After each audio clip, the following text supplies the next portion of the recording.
guys, welcome back to my channel. Hindi ko po siya na-vlog kasi po meron na po akong cooking tutorial nito, yung baguio bean sitaw.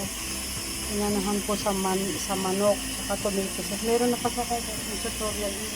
Tapos ito, gumawa po ako nito. Alam naman natin yan, kaya naman natin gawin yan. Hindi na ako nakapag-vlog, sobrang busy.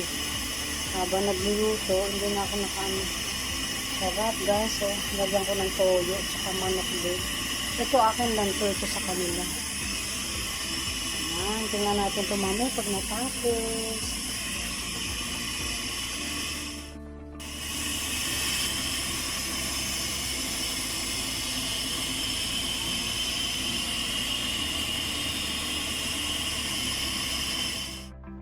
Ito pala pagkasalang ko, pagka-sipol nito, 20 minutes lang. Kasi palalambutin lang po yung baguio beans. Kahapon ko pa yung tinalupan.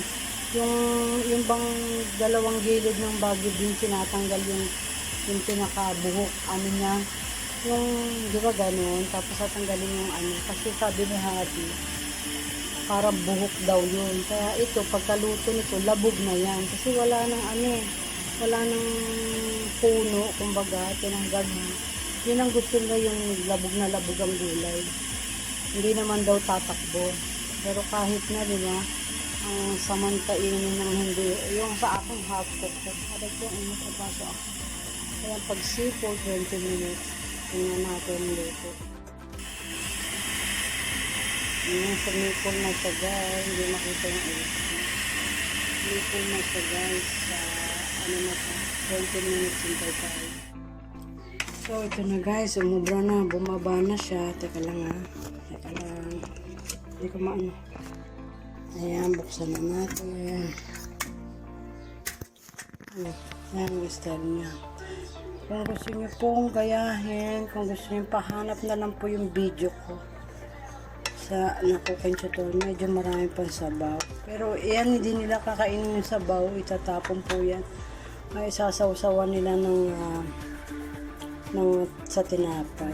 Yan po, malambot na chicken breast siya, kaya healthy. Yan, tingnan nyo naman yung butas-butas. Kasi tinatanggal yung gilid. Wait, sawa ko yata to. Ay, hindi.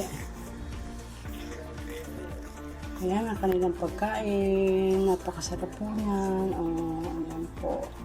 Thank you guys for watching. Ano to, Cyprus dish. Sobrang lambot niya. Kaya pinipressure cooker. Ayaw nila ng matigas.